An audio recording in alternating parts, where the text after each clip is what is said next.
బుల్బుల్ మరియు హార్న్బిల్. ఒకప్పుడు హార్న్బిల్ పక్షులకు రాజుగా ఉండేది. అయితే చిన్న తప్పు చేసినా సరే అది చిన్న పక్షులను చంపివేసేది. అందుకని ఒకరోజు పక్షులన్నీ కూడి కొత్త రాజును ఎంచుకోవాలని ఒక నిర్ణయానికొచ్చాయి. బుల్బుల్నే అవి ఎంచుకోవాలనుకున్నాయి. బుల్బుల్లో రాజసం ఉంది. బాధించాలని ఉన్నా అది ఇంకొకరిని బాధించలేదు. కానీ ఈ విషయం హార్న్బిల్ కి ఎలా చెప్పాలి? అతను కోపం తెచ్చుకుంటే? నాకు ఐడియా వచ్చింది. వడ్రంగి పిట్ట, నాకు నీ సహాయం కావాలి, నాతో రా.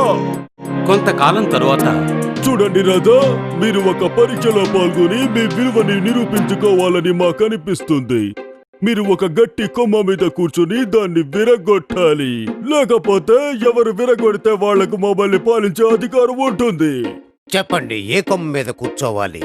అదిగో దాని మీద. నేను కాకపోతే ఇంకెవరు విరగొట్టగలరు? హార్న్బిల్ ఎగిరి ఆ కొమ్మ మీద తన పూర్తి బలాన్ని ఉపయోగించి కూర్చుంది. అయితే ఆ కొమ్మ విరగలేదు. గుర్తుంచుకోండి, పోటీలో పాల్గొనే ఎవరైనా సరే ఇంతేలా ఉన్న కొమ్మ మీద కూర్చోవాలి. రెండవ పోటీదారుడు బుల్బుల్. అక్కడున్న కొమ్మ గట్టిగా ఉందా? ఆ కొమ్మ దీనికంటే కూడా లావుగా ఉంది. బుల్బుల్ గానే ఆ కొమ్మను విరగొడితే ఖచ్చితంగా రాజయ్యే అర్హత దానికే ఉంటుంది.